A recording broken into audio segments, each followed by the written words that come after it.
Sleeves here with the Senior Pickleball Report powered by TNC Network. Let's get it going.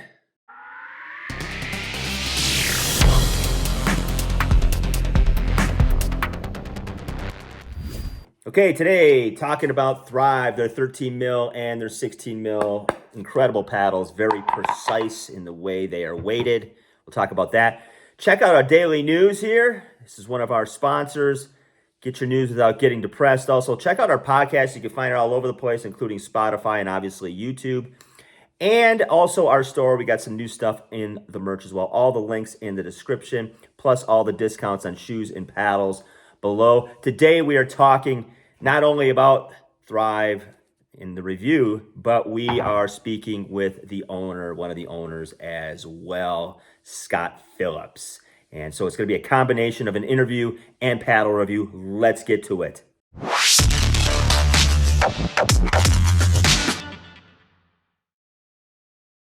All right, Scott Phillips from Thrive Pickleball. Welcome to the Senior Pickleball Report. Hey, thanks a lot, Mike. Thanks for having me. Hey, great background, man. Look at that. Oh, fancy, isn't it? It's very fancy. Sometimes if anybody's ever watched some of my interviews, all three people, you get some serious. People will sit in front of like windows with no blinds, and they're like, "How's this?" I'm like, "Well, I can see your silhouette." So, well done. Well, I was pre-warned before. All the lights are off. I'm in a black house right now. That's right. Hey, and I got the old. I'm representing. Oh, you got the nice hat on. I like it. I got the nice hat, and I got the paddles. We'll talk about. Nice. So, before we do, obviously, a little bit of background on you. I always start with how people kind of came to pickleball in this goofy wiffle ball game, and obviously, you've even jumped a little further because you're a retailer for paddles. So, talk about how the game came into your life first, Scott.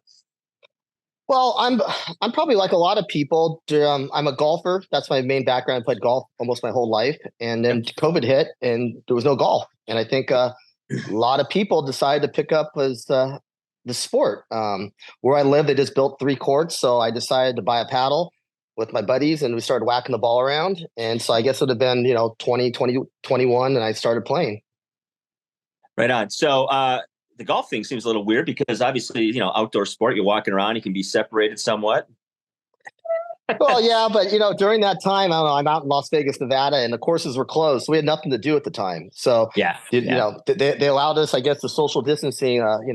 A pickleball court was fine, so we got a couple balls, bought a couple paddles, and went at it. Yep. Went at it, right? So like I mentioned earlier, it's one thing to play pickleball.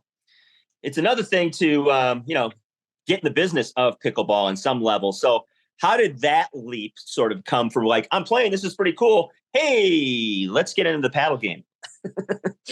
Well, my background, in marketing, casino marketing, of course, being in Las Vegas, that'd be a, good profession to be in. I've done it pretty much my whole life. And I've always been kind of an innovator. And with my golf background, I've always been kind of like a golf club geek. I'd buy every golf club, every driver, every wedge, every putter, and always trying to just tweak it and make everything just a little bit better. And when I started with pickleball, I was buying paddles all the time. Any paddle, I thought it was going to make me better. I thought it was, just a different shape, different size, and so forth. So just started buying paddles, and I just realized that all these paddles I didn't feel were great. They'd wear out too fast, and just came up with an idea. It's like, why not just try to see if I can design a paddle, make a paddle. And that's kind of how I first got my feet wet and started at it. Right on. Yeah. And, let's get to the paddles right away because that's what it's about here. And, we have the Rush and we have the Threat. We have the 16 mil Threat and then the Rush at 13 mil.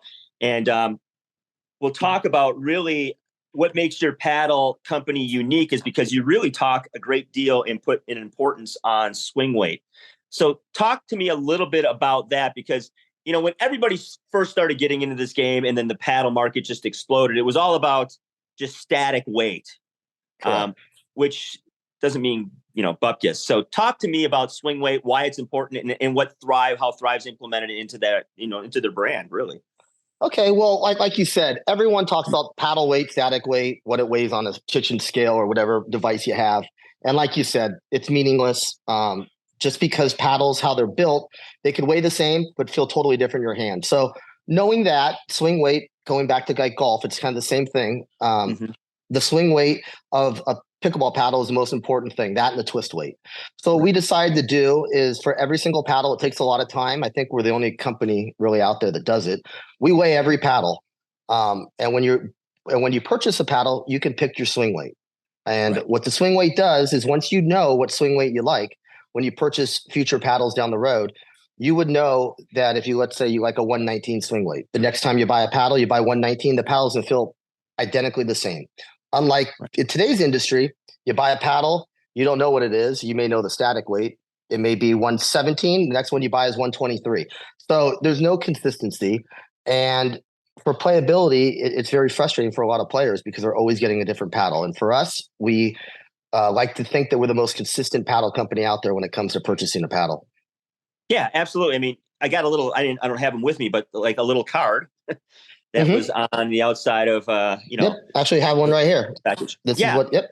And it's phenomenal because it gives you all the data that, you can geek out on really. And a lot of people are into that. And it explains, why the paddle feels the way it does. And I've reviewed dozens and dozens of paddles and, they give me, I can go to their site and it gives me, it'll be between 7.8 and 8.1 in some regard. And some of them are not even remotely close to their parameter that they put on their website. True.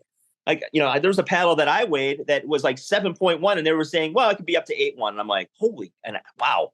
So that's a cool thing. And if people can see, you get these little strips from Thrive that give you specific weight that you can add. I mean, you can obviously go out and buy lead tape as well and do that. But, if you want to make it very specific, you can put that on there. And then talk to me about how, you can explain to somebody that has a paddle the weight that they put on and how it will adjust the swing weight for their particular want or need. Yeah, definitely. So it's two parts with our whole customization of our weight cards. Like we said, we measure for swing weight, we measure for twist weight, balance point, head heaviness, and we do have the static weight just so people know. Sure. But the main thing is once you have your swing weight, which you would have on the card, when you add the lead bars, as I have a paddle here, there's two here. And if you go to the website, it shows you if you put the lead bars in certain positions, how it affects the swing weight. And more importantly, the twist weight. Not enough people talk about twist weight. And what twist weight is how much the paddle twists in your hand on an off-center hit. So the bigger the higher the number of the twist weight would be the bigger sweet spot, which would give it more control. Right. So our goal is to get a paddle for a customer and try to build up the paddle as much as we can with weight so we can increase the twist weight without getting the swing weight so high where it feels uncomfortable in their hand. Right. So that's the main thing. I tell everyone, if you do not put lead tape on your paddle, you're doing a disservice to the paddle. It makes the paddle better. Yes. Unfortunately, a lot of times when people buy paddles, they're so heavy, they can't put lead tape on them because you can't take weight out of a paddle. So, I try to tell people like, hey, if you like a heavy paddle, maybe you go for a medium heavy and we add a little weight to it, then you'll be where you like to be. If you're like a light paddle, get a light paddle, but we'll add a little weight. It'll make the paddle better. And on the website, it will show what happens to the swing weight, how it increases, and what happens to the twist weight when you put the lead in certain positions on the paddle.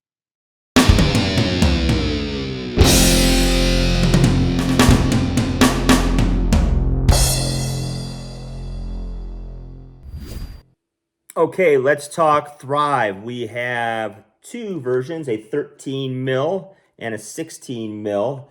The 16 mil is the Threat. The 13 mil is called the Rush. And as you heard Scott talking, what is great about Thrive and what sets them apart? Because, the paddle setup today, the way they're starting to make them and the hot setup for people that are playing pickleball at a high level and even at a lower level is the elongated shape and handle. But what separates Thrive is they do a few cool things. You get a little cool eraser to keep your paddle face clean. You get some overgrip. But they give you a pack of these, and we talked about these 3-gram strips because each paddle comes with a specific swing weight. And that's what's great about it. You can customize your paddle. You can order a specific swing weight, and they will send it to you. And it will give you other info, like twist weight and a serial number and static weight as well. But static weight isn't all that important, like we discussed, because it's how it feels when you swing it. And then you can apply these as you see fit if you don't think the swing weight is appropriate or you want to build it up. That one I put 2, this one I put 3. And again, you can put them on the top to make it head heavy. They have a page on their website that tells you kind of the process and how the swing weight will change depending on where you put things. So read through that as well. But that's what makes this company different. They got a beautiful paddle, like a lot of companies. You know, they got the T700, and they have all the specs that people want. But what they're doing different, and they're ahead of the curve on this, is they're being very precise. They're treating you like a professional. You are getting a custom paddle, the exact swing weight you want, and then a way to adjust it to an exact swing weight accordingly if you wish to do so. And that is a game changer, because ultimately, if you're just buying, a paddle from, XYZ and it's 7.8, again, that weight doesn't really matter. But then the next one's 8.1, and the swing weight changes each time you want a new one. You just like how that paddle feels, but it isn't quite the same as the one you had before. Well, with Thrive, you get the exact same feel because you get the exact same paddle setup.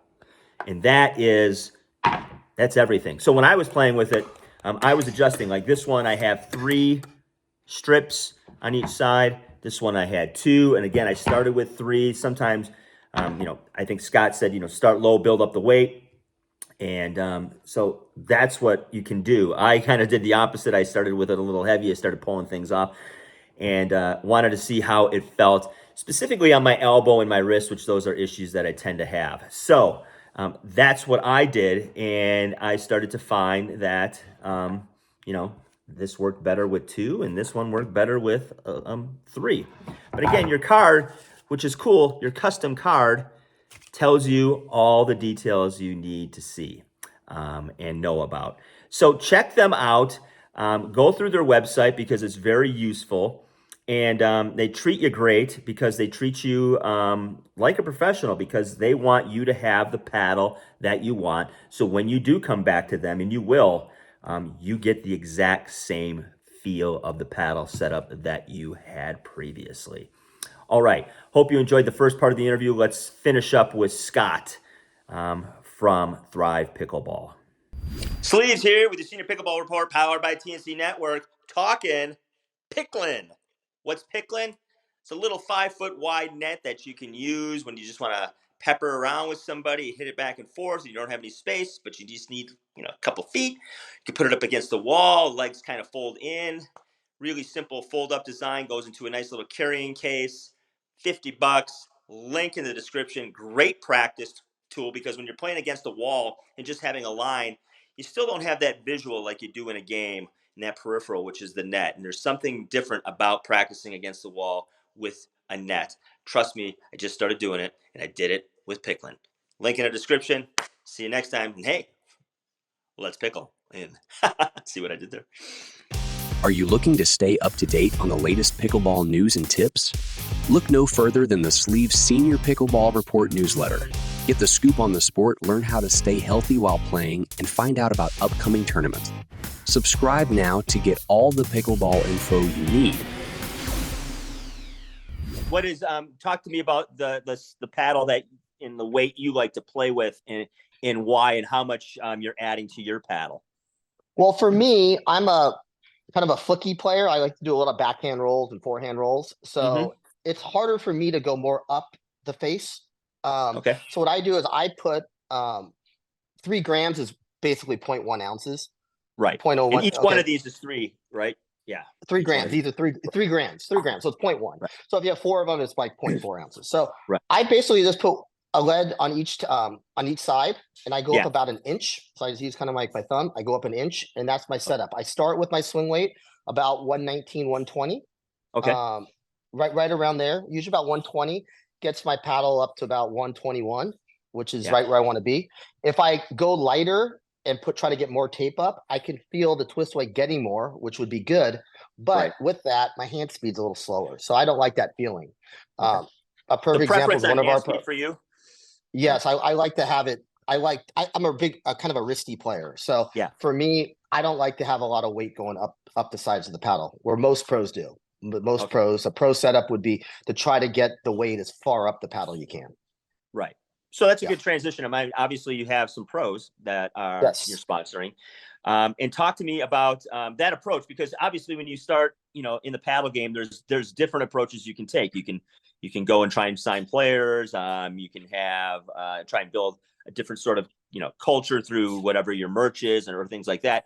What was the reasoning behind the track you followed to kind of pursue the pro game? Well, when we first opened, my main goal, I'm from Las Vegas, was to get and define the best players in my town, which is Las Vegas. And they were basically, there's about 3 or 4 of the best players. There's Alex Simon, who's the number 2 ranked senior singles player. Been on the show a bunch. Yeah. Cool dude. Yep. Alex, definitely great guy. Then there's Lauren Mercado, who is the number 3 ranked player in the world under the age of 20. She's in Vegas. She's 16 years old. Then there's Patrick Kafka, who actually helped me design the paddles. He took up pickleball about 1.5 years ago, and he was a professional tennis player and padel player. So he had a really good racket background. And then we have Raina Ash. She is a pro. She plays on the PPA and APP tours with Patrick and Lauren. So those were the main players in town. There's also Luke Ness is a pro. Alec Weller is a pro.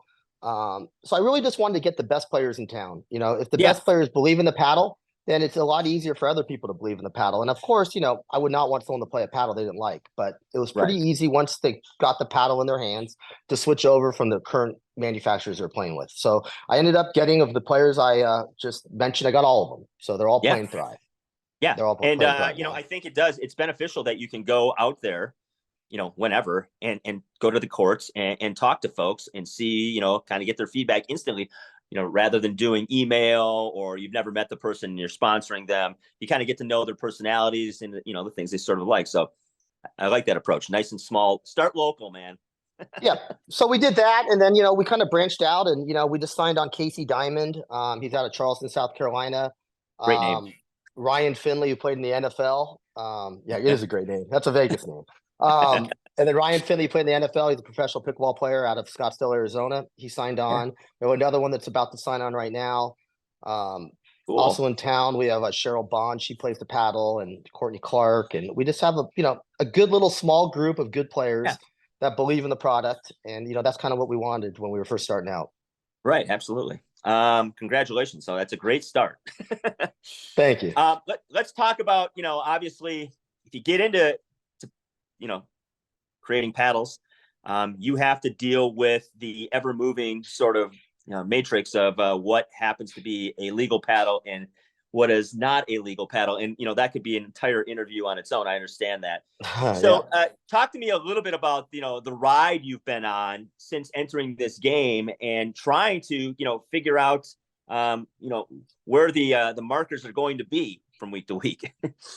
Well, it's funny you say that, because we're innovators. I'm an innovator. So, we have our 2 paddles out right now, and we're already working on our 3rd paddle that will be released sometime in the first quarter of 2024. So we have some prototypes right now, and it is frustrating because every day we ask ourselves the same question, like, what's going to change? We're building these paddles, we like them, but in next Wednesday they're going to change all the rules. Is deflection going to change to this? Are they going to change surface roughness? What are they going to do differently? And when we're trying as paddle builders is building new paddles, you're kind of just hoping that whatever you build gets approved. And then once the pros play it, it gets approved when they play it, because it's 2 separate entities. I have to get the paddle approved by USA Pickleball, USAPA. And then once the players play, there's the APP tour and the PPA, and they both have different testing guidelines. So they have to pass another standard. Yeah. So just because it passes USAPA doesn't mean it's necessarily always going to pass for the tours, which is very difficult because our pros want to play the paddles. Yeah, absolutely. And, people, unfortunately or fortunately, whichever way you want to look at it, the standard is set generally with the highest level of players in the world. And then we all just kind of fall in line to whatever that happens to be, because that's why we're buying signature paddles and so on and so forth. And we follow particular players. But I follow a lot of the podcasts, and obviously, it's all over the place at this point. Have you had a chance to engage? You don't have to give me any names, but with anybody who else is in the same game you are, and talk shop a little bit about this? Yeah, I've talked to some other paddle builders and Yeah. just kind of see what they're looking at, what they're trying to come up with next. I think everyone's trying to figure out what's 2024 going to bring. We had thermoforming in 2023, and foam injection walls in 2020. So we got all these different things, and it's my belief it's going to be paddle faces. Like, what are you going to put on the face? Raw carbon was the hot topic last year. Everyone wanted raw carbon. What is it going to be this year? And we are messing around with some different faces to see which face that we are going to go with. So there's nothing off the board. Every day there's something new. And we want something that's playability for all levels. I mean, I think that's the main thing, just not the pros, but for amateurs, whether you're a beginner, intermediate, advanced player, it's very important to us. How important when you're developing something and testing it is the ball? Because obviously a lot of pros like to use the Dura 40, and most of the amateurs out there at this point are still using the Franklin ball. And they're different balls. I mean, probably to the average person that walks out there, they're not going to notice right away. They both look similar, and you hit it, whatever. But do you pay attention to the type of ball that obviously is coming off the paddle? Because you're catering towards pros at some level. Yeah, for the most part, the pros are going to play whatever ball they're forced to play with. So if it's a Dura, they play Duras because that's what the tours play. I just got word that Dura is no longer going to be part of the PPA tour. They're going to Vulcan. Yeah, I heard that as well. Yeah, it's kind of surprising because Vulcan doesn't have a ball, but who knew? Exactly. Which, hey, but par for the course. I guess you got to start something. You got to start with something. But so it'll go to the Vulcan ball. Now the Dura is the fastest ball. It also breaks the fastest. It also gets out around the fastest.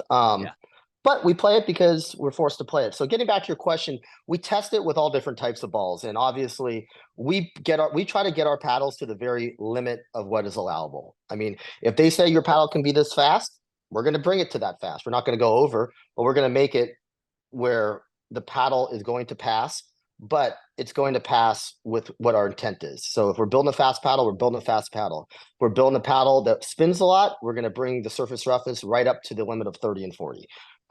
That's what we, when the customer buys something, they should be buying exactly what they want. And that's kind of our philosophy behind it. But with the balls, we test them with all different types of balls. I don't think the ball makes that much of a difference for an amateur, like you said. But with them moving to different balls, it becomes a different game. The game is becoming so much faster with technology. Right. So I mean, we talked a little bit off camera, and if you want to talk about this, we don't have to, but you think that ultimately, instead of messing with the paddle so much, we should really start looking at the ball for, testing. And, we don't have to test so much. Well, I think the ball is what you can control. That's the easiest control option you have. At a tour event, you control the balls. You just bring out a slower ball.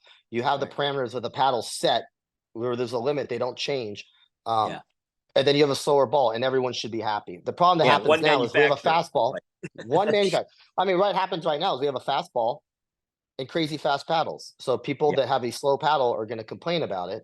And you have this big issue about these fast paddles. But the public wants the fast paddles. So we're kind of in a pickle. It's kind of like with golf.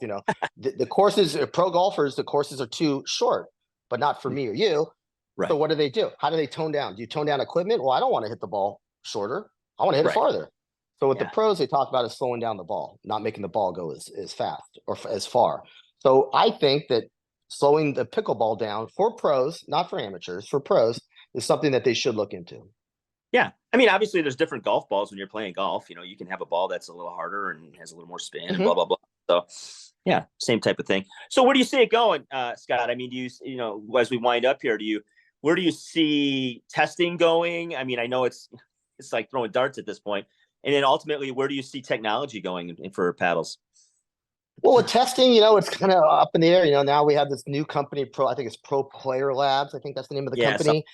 And then we have the company that we submit our paddles to for USA Pickleball. I think it's in Chesapeake, Virginia. But I don't know what testing. I mean, I only control what I can control. So whatever they tell me what it's going to be, that's what it's going to be. If I got to tweak a paddle, if I build it and I have to change it to, just so it will pass, of course I will. I mean, we're not going to put out illegal paddles, but it is frustrating because things change on the fly all the time. So moving forward, I just hope there's more consistency. There's more that we all know this is what the parameters are going to be. We all are going to stay within those parameters, and it's not going to be like currently week to week that things are changing so much. And different entities testing. Different entities testing and different testing for different paddles for different players, and it's just to me a lot really convoluted. And I just hope there's more consistency. I think it'll make it better for the industry. It'll be better for paddle companies, better for players, better for amateurs. I think it's just better for the sport altogether. Right. Okay, so is the raw carbon fiber the end all, or is there other things coming? Other things are coming. You can't stay stagnant.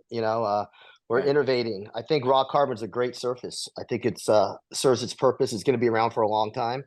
But I think moving forward, you're going to see a lot of different surfaces, maybe with raw carbon in them. But you're going to see a lot of different types of surfaces. Necessarily, they better. Not necessarily so much better. They're different. And I think different is what people want. And we're going to give people what they want. And the different surfaces we're testing out are pretty cool. A lot of them have a little different feeling, a little different sound, a little different spin. So what we're coming up with, I know when it comes out in the first quarter, it's going to be something really unique, something completely different. And I think people will like it. I mean, that's the whole goal. Yeah, absolutely. Good way to end it. So Thrive Pickleball, this is Scott Phillips. You can find links in the description. Obviously, 2 paddles out at the moment. The Threat, Rush. One's a 16 mil, one is a 13 mil, and you can get it to the exact swing weight you want. Incredible paddle. There'll be a review along with this interview, so we'll have a little bit of my thoughts on it as well. Hey, Scott, thanks for your time. Love what you do, and really cool paddle in the way it's the best setup I've seen out there where you can get exactly what you want. And if you obviously you stay with Thrive, you can consistently get it every single time. So well done. I appreciate it, Mike. Thanks for having me on. And anytime you need me back, we'd love to have you. All right, on, man. All right. So check out the link in the description and check out Thrive. All right. Hope you enjoyed our interview with Scott, our review of Thrive. Love these paddles. Can't recommend them more. They are very concise, precise, consistent, probably the most in the pickleball market. So check them out. Check out all the links in the description. Sign up for that newsletter. We have giveaways, you name it. And hey, at the end of the day, let's pickle.